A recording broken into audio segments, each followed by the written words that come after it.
Okay guys, this is a demonstration or information on how to install a DVD drive into a DL360 Gen8 server. The DVD drive just comes in a HP box that has the drive and then this nice bag of cables. It comes with a assortment of user documentation and drivers, which DVD drives don't need drivers for Windows, and then the information sheet, SATA DVD drive, optical drive, installation instructions. The installation instructions, as you can see here, are very detailed in the sense that they really don't give you much of any information.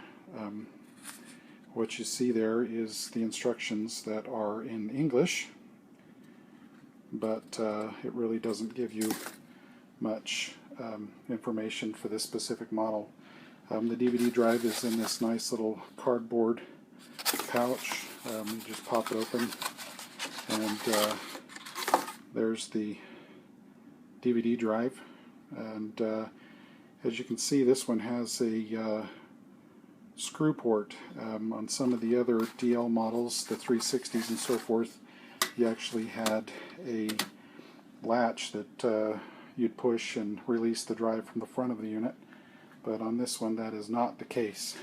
It comes with a bunch of different cables, because I'm sure they use this same drive in a bunch of different, or quite a few different servers.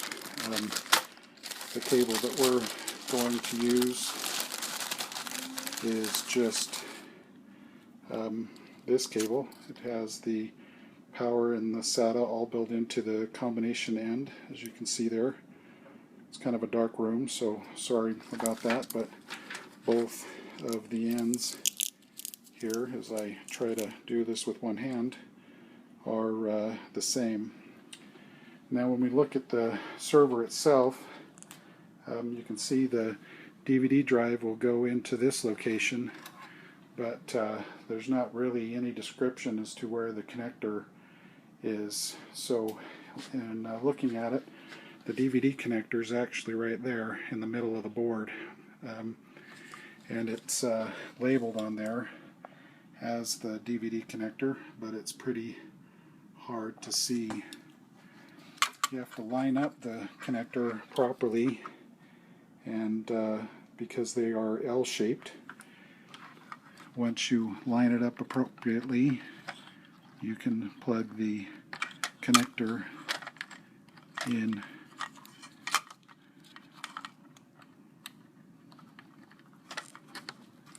And it just pushes straight down on there. There's no click or anything, it just slides on. Well, now you have this wonderful cable to deal with.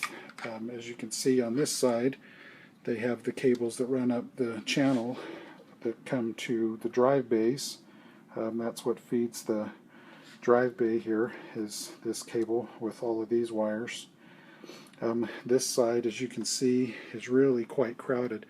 Has this nice plastic keeper. Well, the nice thing is they actually put one on this side as well, and that one is empty. So again, trying to do this single-handed.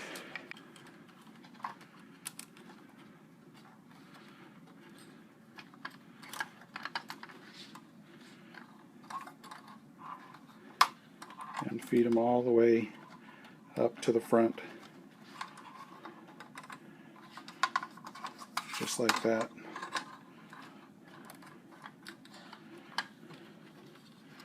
Now we want to make sure back here that when we do this, that we keep that cable low towards the motherboard, and that way we won't prevent airflow. We don't have a second processor. This is where the second processor would go if we were going to add another processor. So it's not, airflow isn't going to be as important, but just make sure that when you get the cable pushed in here that no parts of the cable come above the edge of the case, so that you don't get the wires pinched. Now the fun part, getting the drive in the front Now there's no button, like I said, on the front of here to release it. What you actually do is right there on the edge, you kind of push with your fingernail. This might be hard for you to see, but if you get your fingernail right in the crack, you push it over. It's to my right or to the right of the screen. You push it over and then this little thing will pop out. You can see it has these little teeth on the left hand side, so that's the only side that you can do that on. So then we'll grab our drive here, and in this case the drive just slides right into the slot, but again, there's no click or link or anything on this. It actually goes back into this little connector right here, this metal area, and you see it has a little screw hole inside of this nice bag of cables. They also include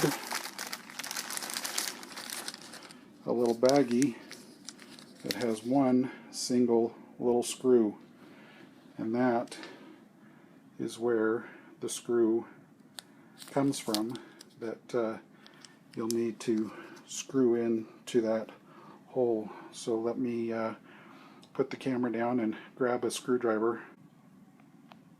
I went ahead and started the screw in the hole, but that's it right there. It's a Torx T10 screw, so you just need to get a Torx T10 bit and screw it in nice and tight, and that will stop the drive from sliding in and out. So now that that's screwed in, we need to go ahead and plug in the data cable right here. Power on the left, data on the right when you're looking at the back of the drive. It's kind of hard for me to see and hold the camera at the same time, but line it up, push it on there firmly, and it should click right into place. Then push these cables down and in so that they're not in the way. So we'll get those in place, and that's pretty much all there is to installing the drive. It's not too bad to install once you know what you're doing. Real quickly, you'll have a lot of extra cables left over.